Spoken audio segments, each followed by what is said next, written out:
2 is 3. So if you compare what I have here with the graph, they're the same exact points. Okay, so this is another option. If you guys, if the way I showed you first was not clear, then just go to the points. Alright, so number 17, for f of x, we already have it on the graph. It's the parent function, 1 over x. Again, it's exactly what you have in your booklet. For g of x, for that one, we are going to translate everything down 2 units. So that means that the we can start off by bringing the asymptote down. So let me use the same color. So it's going to go right here, and this is going to help us when we graph our branches. Okay, so this is the new asymptote for, this is the asymptote for g of x. So then the curve would go down 2 units.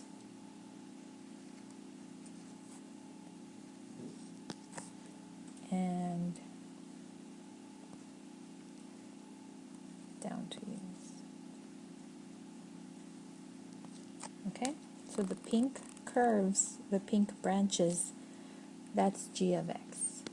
I know this is going to be really confusing when I put the third one on, because it says that I'm going to move the graph to the right 1 because it's x minus 1 and up 2. So I may want to change the asymptotes on this one, because the color, just because if I keep them the same color, it's going to be more confusing. So let me use kind of like a yellowish color. So I'm going to draw the asymptotes x equals 1, because x, that's everything's going to move to the right one, so I'll add that asymptote there. And then it's going to go up 2, so this one, the one that's along the x-axis, is going to move up 2 units. So the yellow asymptotes, those are the ones for h of x. Okay, so from there, I know that everything moves 1 right, 2 up. If I'm looking at the blue point, which is right here, the 1, 1, that one goes right 1, up 2, so I land right here. And then just continue the curve. And then same thing with the point down here. Negative 1, moves to the right 1, up 2, so it lands right here on 0, 1. So you connect, or just draw your curve towards the asymptote. Okay, what a mess, but they wanted you to draw everything on the same coordinate system. So f of x is the blue, the original parent, it's just the parent function. The pink one went down 2 units, but notice the y, the vertical asymptote did not change, only the horizontal went down 2 units. And then for the h of x, both asymptotes had to move, had to change, so that it would be easier to graph. Okay, I know it looks like a mess though. Okay, for 19a, the function is y equals f of x plus 2, so that means everything on this graph is going to be, every point on this graph is going to move up 2 units. So instead of 0, negative 1, I'm going to move up and I land right here, 0, 1. Instead of 1, 0, I land at 1, 2. Instead of 3, 1, I land at 3, 3. And instead of 4, 2, I should probably use graph paper, but okay, we'll see. And it's going to be at 4, 4. So approximately right here. Okay, so just connect the points. And that's it for A. Okay, so 19b is a reflection over the x-axis with negative f of x.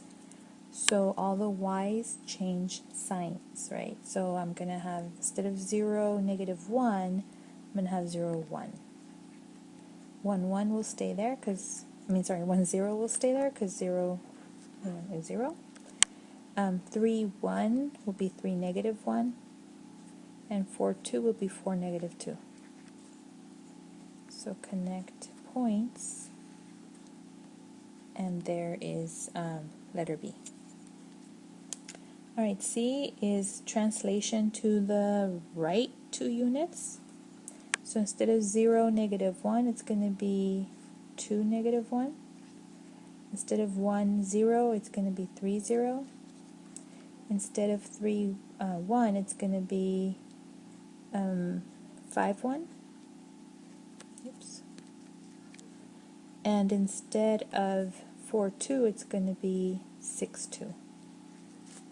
So the graph is translated to the right 2 units. Okay, for D, the graph is translated to the left 3 units.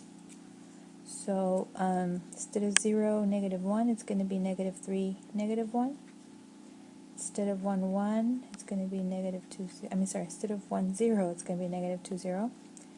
Instead of 3, 1, it's going to be 0, 1.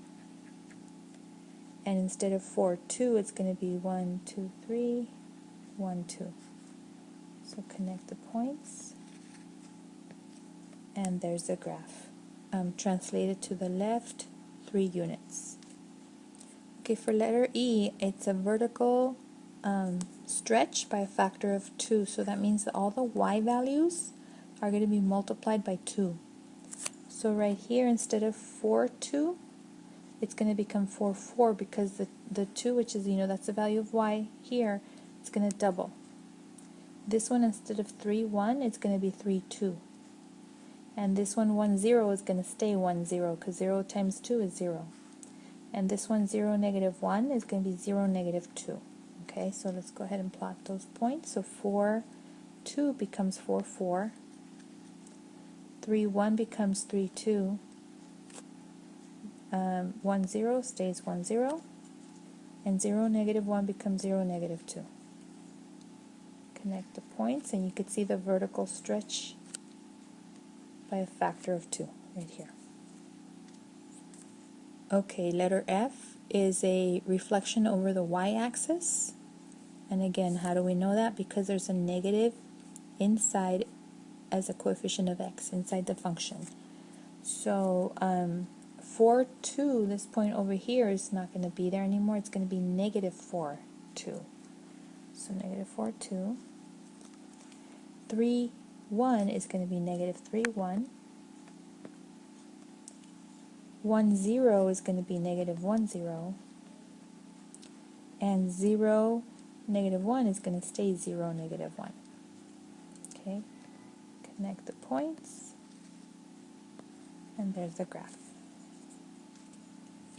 Alright, so letter G is a horizontal stretch by a factor of 2. When you see the 1/2 as a coefficient of x, we actually do the reciprocal of that. So it's actually not a compression, but a stretch. So a stretch by a factor of 2. So we're going to multiply all the x's by 2. Okay, so the first point doesn't change because the 0, -1, 0 times 2 is still 0, so that stays there. Then right here, 1, 0 becomes 2, 0, because only the x's are changing. This 3, 1 is actually 6, 1. And 4, 2 is going to turn into 8, 2. It's out here somewhere. So here we could see the horizontal stretch by a factor of 2.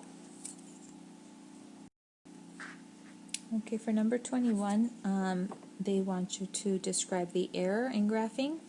So right here, this x plus 1 tells me that it should have gone to the left 1 unit, not the right. So it should have been right here instead of where they have it. And for number 22, this x minus 1 right here tells me that it should have gone to the right 1 unit. So it should, and not down.